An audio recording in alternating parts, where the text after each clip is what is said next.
episode of Blaze and Debate. And today we're going to discuss about what is happening inside South Africa. We're going to talk about corruption in politics and in our SAPS department. So join us as we unpack the whole story and nothing but the truth. Let's go. Are our police fighting crime or running it? Today on Blaze and Debate, we ask the hard questions. From KwaZulu-Natal to Johannesburg, and all the way up to the National SAPS Commissioner. The stench of corruption is rising, and at the center of it, crime syndicates, political interference, and blood on the hands of those meant to protect us. Let's start in KwaZulu-Natal. General Notshalanhla Mkhwanazi, the provincial commissioner known for his bold press briefings and no-nonsense tone. But lately, whispers are getting louder about his alleged inaction on certain high-profile assassinations and his department's proximity to politically connected criminals.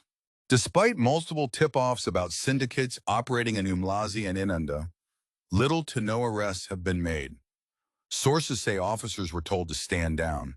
Despite multiple tip-offs about syndicates operating in Umlazi and Inanda, little to no arrests have been made. Sources say officers were told to stand down.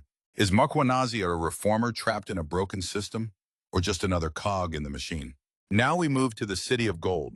General Max Sibiya, a rising star in the Joburg SAPS hierarchy, yet the city is drowning in gun violence, extortion rackets, and hitmen for hire. Some even say the assassins operate with blue light escorts. There are officers on the SAPS payroll who take orders from gang bosses. And when whistleblowers talk, they die. Look at what happened to Babita Deokaran. Sibiya publicly condemned the attacks, but critics say his cleanup is selective.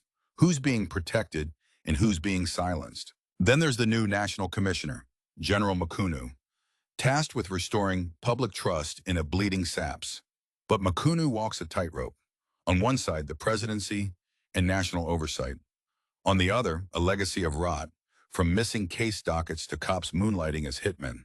Commissioner Mkhunu's reforms sound good on paper, but accountability has been hollow. What happens when provincial commanders ignore orders? Nothing. That's your answer. And behind the chaos lurks a name known in underworld circles, Vusimusi Kat Matlala. Allegedly linked to drug distribution, gun running, and extortion rackets stretching from Mpumalanga to Gauteng. Some say Matlala is untouchable, protected by rogue SAPS officers, prosecutors, even politicians. When Kat was arrested in 2023, the charges mysteriously vanished. The lead detective transferred. The prosecutor resigned. The witnesses gone. Coincidence or conspiracy? From Gauteng health whistleblower Babita Deokaran to KZN whistleblowers in the construction mafia, the hit list keeps growing, but the killers are rarely caught. Why? Whistleblowers in South Africa live in fear. The police, who should protect them, often leak their identities. It's state capture by another name. Are Mkhwanazi, Sibiya, and Mkhunu victims of a poisoned legacy or active enablers of criminal power?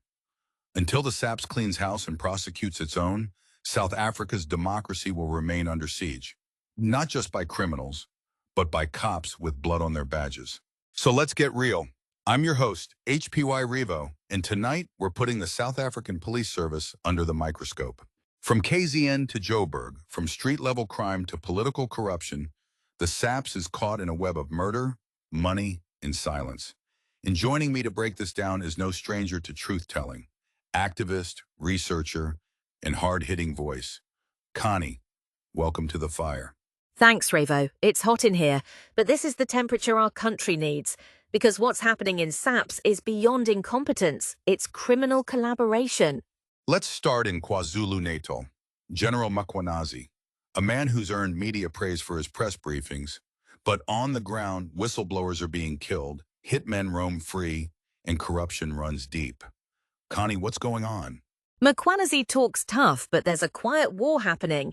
We have evidence of officers leaking intel to syndicates, dockets vanishing, and communities living in fear. You can't fight crime while dining with criminals. So you're saying it's not just inaction, it's protection? Exactly. In places like Inanda and Umlazi, police know who runs the guns. They just won't touch them. Why? Political strings, syndicate money, and fear of exposure. Now we head to Josie, General Sibiya, Joburg is bleeding from assassinations, extortion, and kidnappings. Yet somehow these criminals stay a step ahead. What's your take? There are whispers, and they're loud, that certain units within SAPS in Gauteng are compromised.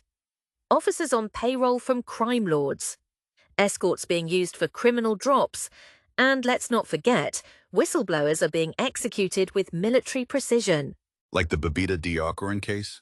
Exactly. She was trying to clean up health procurement, and she died because someone in the system leaked her identity. This isn't random. It's systemic. Let's talk about the man at the top, SAPS Commissioner Makunu.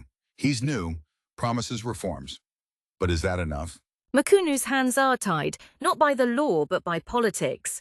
Revo, if you've got provincial generals like Mkhwanazi and Sibia doing their own thing, you don't have a police service.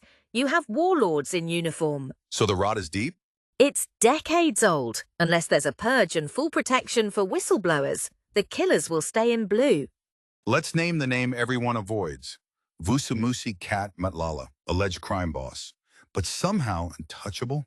Cat is a phantom with real teeth. He's been linked to gun trafficking, hit squads, and corrupt procurement networks. Arrested, charges dropped, witnesses disappear. It's not magic, it's protection. By who? By elements inside SAPS, prosecutors, politicians, maybe even police generals. That's why no one dares touch him. From health to housing, whistleblowers are dying and the police are failing them. Worse, the police are the leak. I know whistleblowers who refused protection because they didn't trust SAPS. That's the crisis. The protectors have become the predators. How do we fix this? Independent oversight, whistleblower protection, jail the corrupt cops, not just the criminals. And we, the public, need to stop accepting this as normal. The blue line has blurred. Are our police here to serve us or sell us out? As long as crime and uniform sleep in the same bed, justice will never wake up. Amen to that. The people deserve better. South Africa deserves better. You've been listening to Blazing Debate. Share this. Speak out. Because silence doesn't protect, it buries. Until next time, stay sharp and stay dangerous.